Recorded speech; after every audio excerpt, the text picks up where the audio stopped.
Well, there you are. So good to see you, Hidden Nation. Welcome to the studio. You got Josh Carey here. It's your hidden entrepreneur.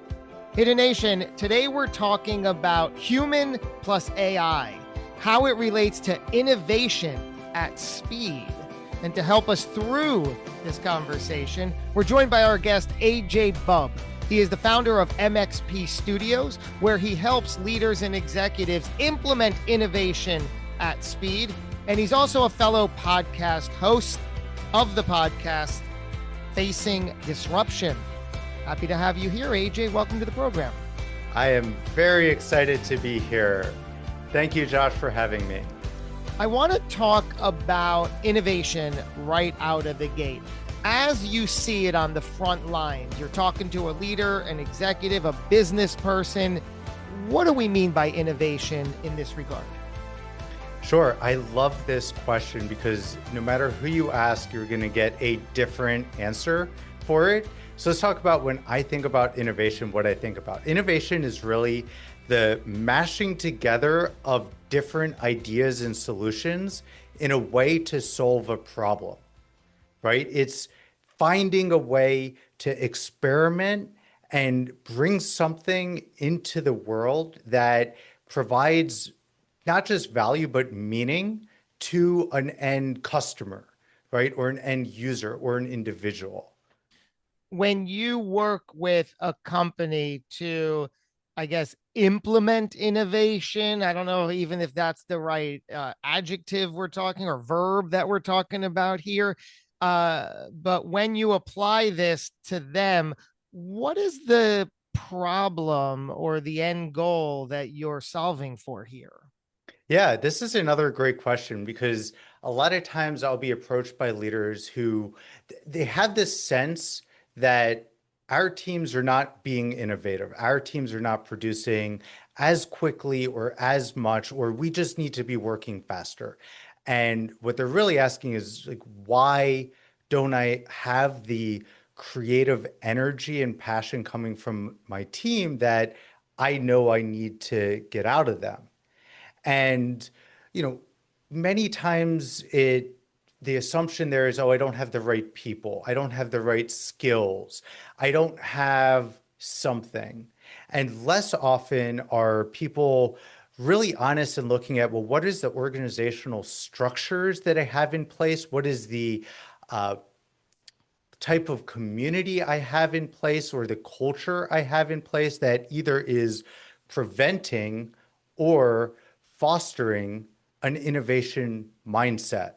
So when I sit down with them, the first questions I really start to ask is who they are, how they're leading their organization, what is it that they think are the problems, and then let's start taking a step back to ask why they think that and try to uncover those hidden reasons that are going to drive the behaviors that they're trying to escape.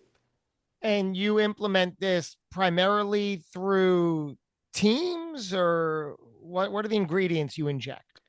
Yeah, so a lot of it ends up being cultural and change management. And the way that you create, the way that I like to create this type of environment that provides the agency and psychological safety for a team to be innovative is you have to get them all together and you have to begin working with them in real world situations. So going through and saying, okay, this is going to be an experiment that we're going to focus on, whatever it is. It can be, you know, actually one that I really liked, Nike went and said, we're going to make those self-lacing sneakers from Back to the Future. And that was a huge project for a long time, right? But there was a vision. There was something that they said, we want to try to solve this problem. Let's put a team together around that. So you pick your problem and now you bring in not just the people working on the ground, but also the leaders who are involved in it. You build that cross-functional team and you get everybody to align to the goal and feel what it's like to work together. And this is the one of the key things that I see as a differentiator when I think about like coaches that come in or scrum masters or agilists who come in and just implement some framework. The difference is you have to be part of that core team because they're lacking a leadership persona or a passion component or just somebody who can put their flag in the air and say, follow me and be fearless.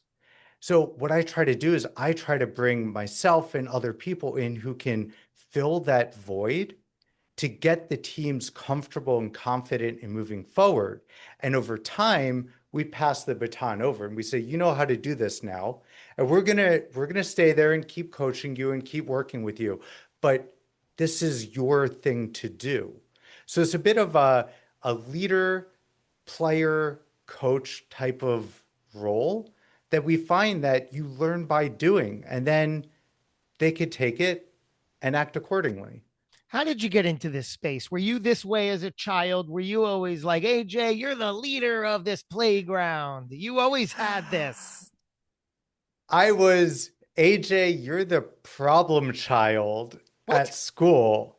You're the one who's not listening, that's off tinkering with something, that is just always assumed to be not present Yet there. gonna be the most successful. It's funny I how that happens. I don't know about the most successful, but It I've works out. definitely, it's one of those things where it's okay, you have to ask why. Why was I distant at school? And I was bored. I was bored all the time. So I just found ways to keep myself engaged. But what that led to was a journey of discovery of what do I like? I like this. Let's play with it a little. Let's play with this a little. Let's play with that a little. And you know, I learned through doing about the importance of just finding something you're excited about right now and diving deep into it. And that actually led me, this took years. And I don't want anybody to think like, oh, I'm going to sit down and I'm going to come up with my core values in one day. No, it doesn't happen. Over years, I think I was 32 when I finally figured out what my core values are. And it's two. That's it. Play, passion, Hmm. right? Because when you cascade, what does it mean to play? It means that you have safety, that you have a community, that you have something that you enjoy doing, that you have laughter, that you have the ability to share with others, right? This is play to me. Passion, what is passion? You are going to dive deep on something. You're going to be obsessed with it. You are going to do everything you can to participate with that thing that you're trying to do. And when I finally realized this, man, so many things opened up because now I could look at any hobby, any work, any project and say, does this fit my core values? Do I get to play? Am I passionate about it? No? Well, this is probably not for me. And then you guide yourself and you can save so much time because you know right off the bat, are you going to bring your full self to it or not? What is your podcast, Facing Disruption? Fantastic title, by the way. Thank you. Yeah. I could see how proud you are of it, as you should be, because what I like about it is it's direct yet intriguing.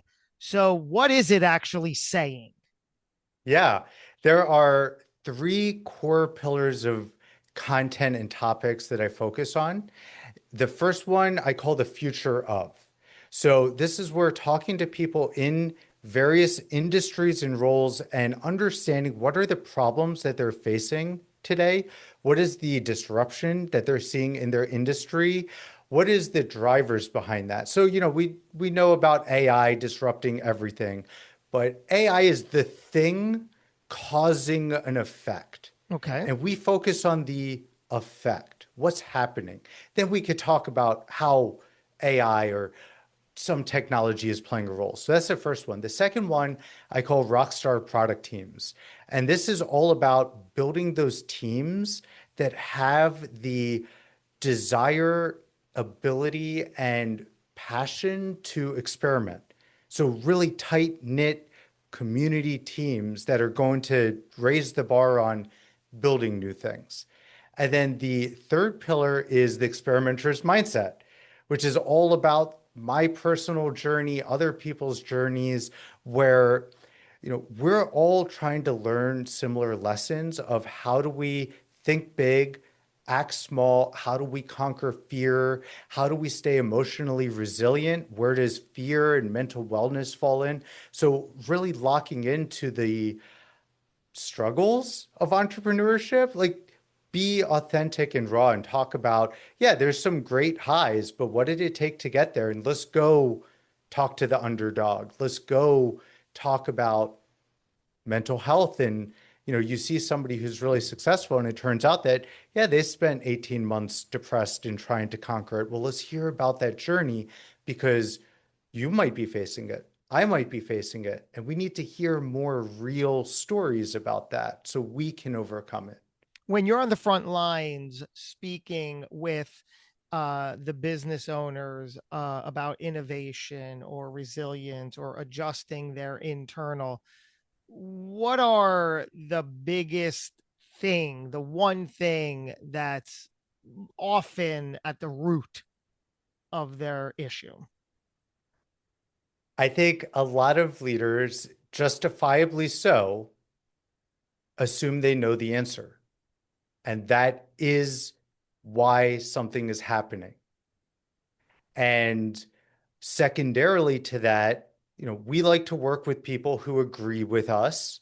And you end up in a lot of times an organization that's built by yes people, right? Hmm. People, and I'll dive into that a little bit more. People who share the same mental model, people who are afraid to say the truth could fall into that bucket.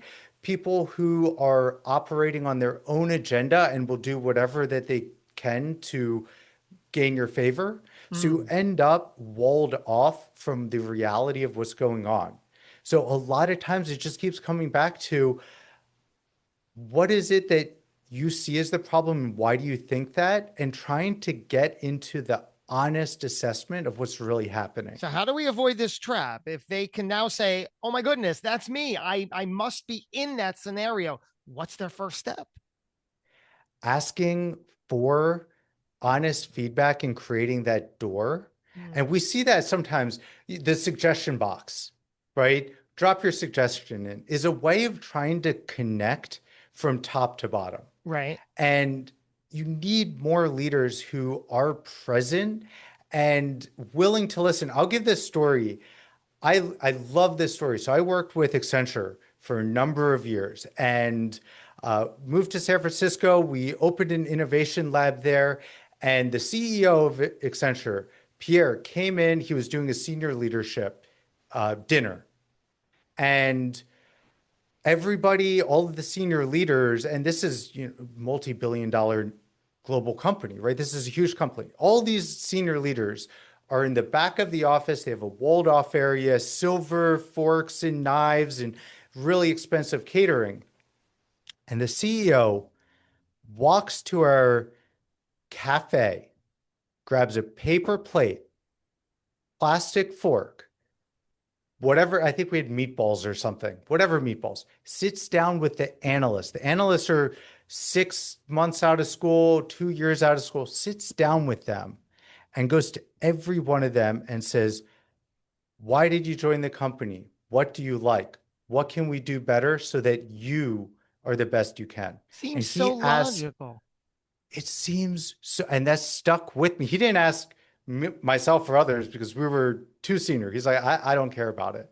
And you just don't see that happening enough. Hmm. So when you say, like, what can a leader do? Put down Yeah. any facade that you had, be very humble, and go and listen to the people who are making your company work and find out what could you do better and be ready for some negative feedback if it is, right? In fact, you almost want that.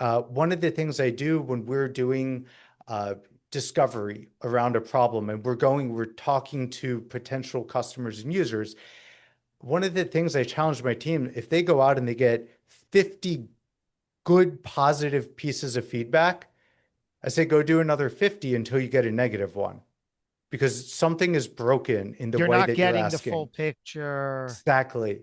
If you If you could create something that everybody loved, then you deserve to be the richest person. I don't know, like your superpower. There's always going to be Yeah. constructive feedback. I You was have to having find it. I was having a conversation recently with somebody who helps leaders in a adjacent way, and we were talking about the idea that they need to work on themselves personally too, Hmm. outside of the business, in order to bring a revised version to the business. You ever focus on that aspect of things, who they are and how they're showing up as an individual? Absolutely. And this is one of the reasons why I really like to partner with my colleagues who are focused more on the emotional coaching side of the equation, the EQ Mm-hmm. side, because if you know, everything is mashed together. I know that we try to paint a picture where you could separate work and life and all. You can't. You Work can't. is life. And life is work. And Sure. that's okay. Like you can love what you do and you can love being at home and you could Right. love the people that you're with. Like it can all be together. But when one of those things is out of sync, the other one's going to be out of sync too. And I think what we see, uh, especially with people who are really resistant to change or negative feedback, sometimes they're stuck somewhere else in their life, right? Like they don't feel that they have control here. So they'll control this team that works for them that they could fire and they squeeze them. Right? There's always a psychological link there. So this is where I find it really interesting that you start bridging technology, team leadership, and psychology into this and figuring out, well, what is the intersection of all three? Because if you don't have all three, it's just you're not going to be productive or Hmm. as productive as you could be. The podcast Facing Disruption. What has your experience been? What's been the greatest joy from having the show? I feel as if I am almost stealing from people. I get people on my show and they talk about and share what they're passionate about and what they're excited and their lessons. And every episode I walk away and I start writing notes of, okay, this is amazing points. And here's all these learnings that I'm able to now share with the world and use for myself. So when I say I feel like I'm stealing, I feel like I get so much out of these conversations.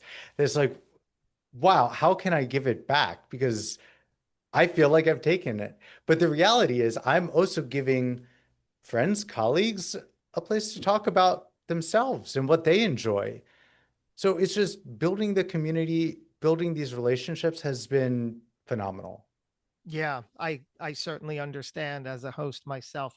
I want to go back to AJ on the playground growing up and Hmm. really help connect those dots for the person today who, like me, is saying, yes, I'm the same way and I made it work.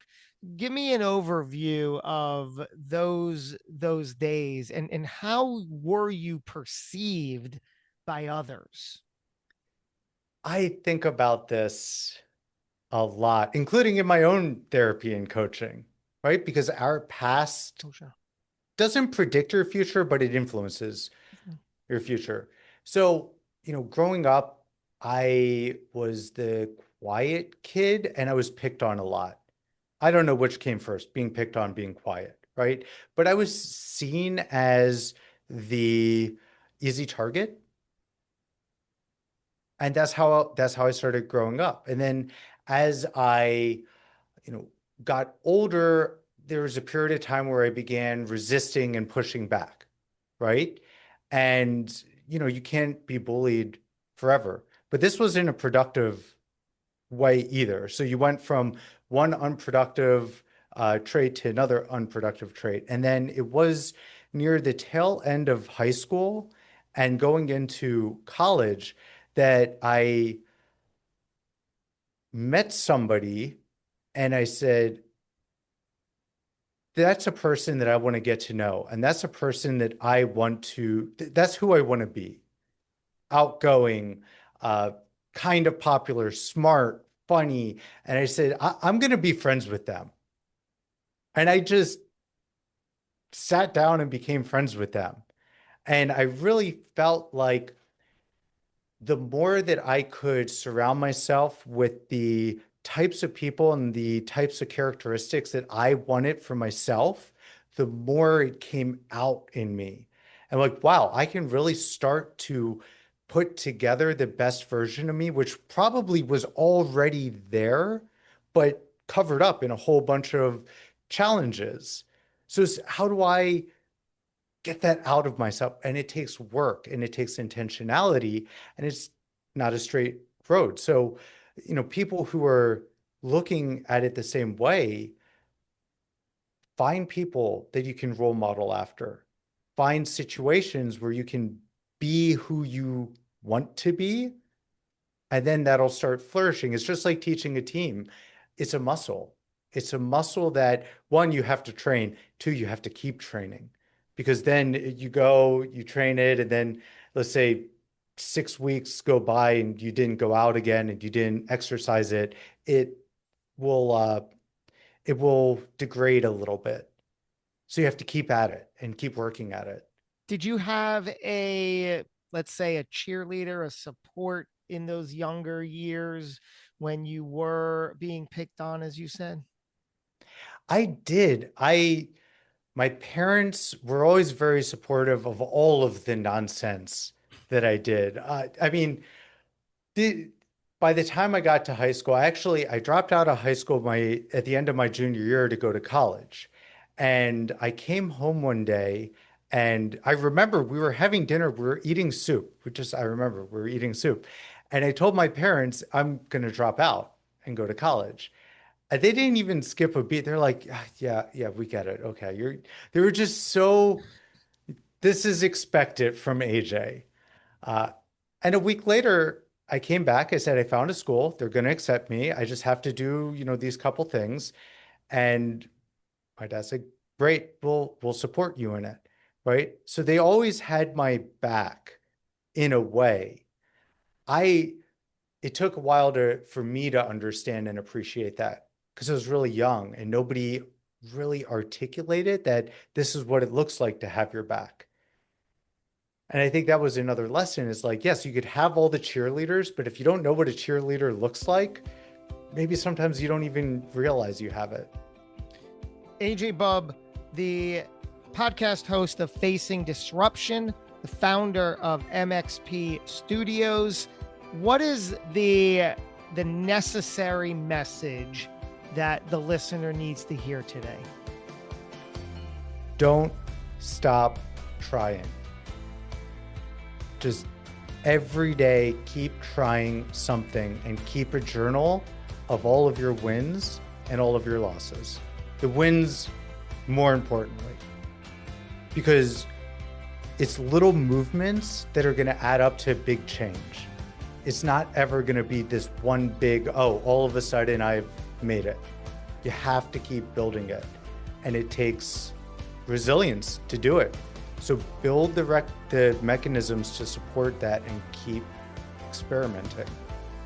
Absolutely wonderful. Hidden Nation, when you're now complete consuming this very episode, go listen to AJ's podcast, Facing Disruption, and let's all keep the conversation going. AJ, you're a gem. Thank you so much for being you and joining the program today. Thank you so much. This was wonderful.